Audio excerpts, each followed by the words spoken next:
I spent 3 consecutive weekends working under the hot autumn sun to restore the beautiful mountain cabin my late wife loved so deeply. When I called my son to invite the entire family up for the upcoming holiday weekend, a heavy, suffocating silence filled the phone line. His wife suddenly took the phone and casually revealed they had sold the property 7 months ago. I stood completely frozen in my kitchen as my morning coffee turned cold while a neighbor dog barked outside. I had driven hundreds of miles and worked myself to exhaustion replacing damaged wood for grandchildren who would never visit this place again. My son claimed the situation was complicated, but I failed to see how selling a home with my name on the deed was complicated. My late wife Helen absolutely adored that wilderness retreat, which we purchased decades ago using the hard-earned profits from my electrical contracting business. After she passed away 5 years ago, I decided to place my son David on the deed as a joint owner to preserve his connection to her memory. It was supposed to be a meaningful family legacy, but selling the property required both of our signatures on the official transfer papers.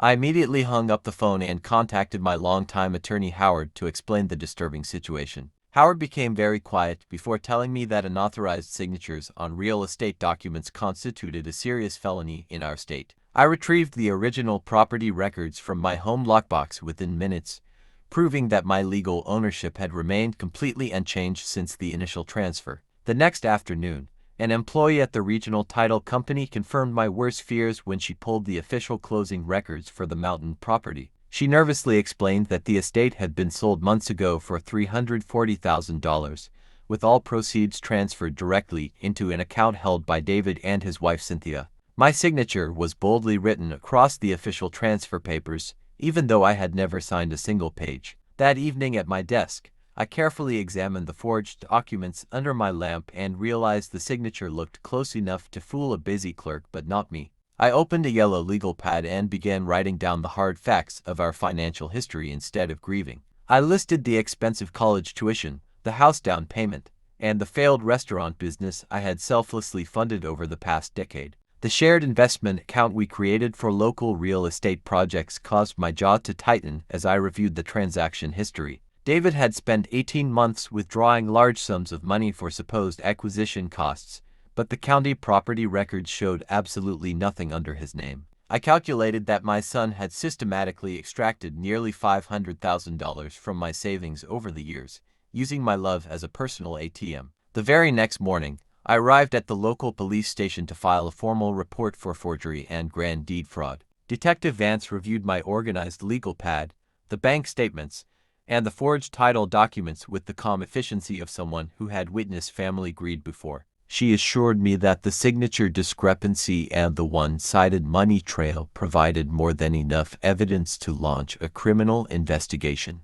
Later that afternoon, Howard and I spent hours mapping out an aggressive civil lawsuit to target unjust enrichment and breach of fiduciary duty. We hired a talented forensic accountant named Raymond, who promised to meticulously trace every single dollar that had vanished from my accounts. I told my lawyer that I wanted full financial recovery and absolute public accountability, regardless of the emotional cost involved. By the time I returned home, my phone contained numerous desperate voice messages from my son and his frantic wife. David started by claiming there was a logical explanation involving a fast cash offer, but his final messages grew angry when he realized I had involved my legal team. I calmly deleted each message without responding, choosing to eat my lunch while looking out at the beautiful maple tree my wife had planted. 2 weeks later, the detailed report from Raymond arrived and revealed an even darker reality regarding the failed restaurant venture. Only a small fraction of my $120,000 investment had actually gone toward business expenses, while the remaining balance was funneled into secret accounts. My son and his wife had not made unfortunate business mistakes.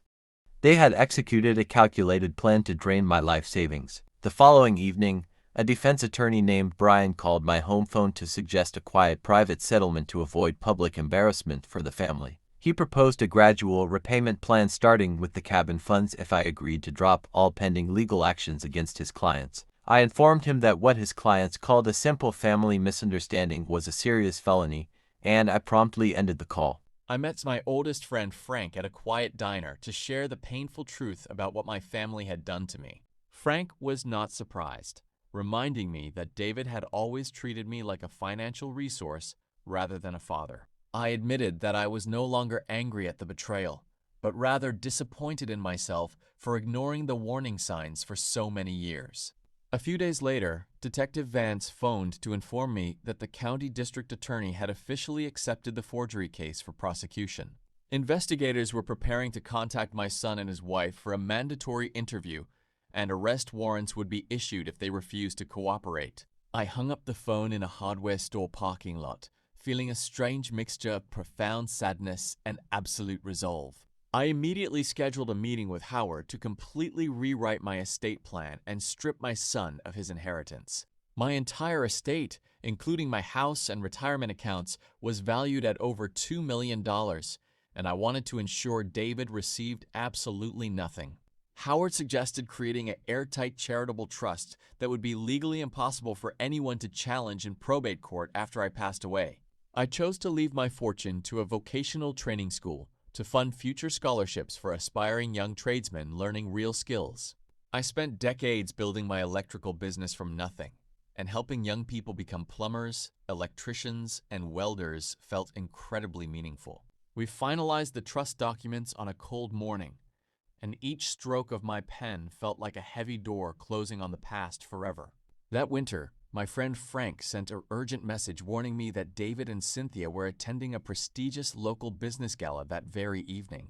This annual dinner was an event I had sponsored for over a decade, and I knew my son had been spreading false rumors to protect his reputation among our peers. I had already prepared a detailed slideshow presentation outlining the hard facts of the fraud, just in case. I walked into the crowded ballroom and took my seat at the front table with several prominent local business owners who welcomed me warmly.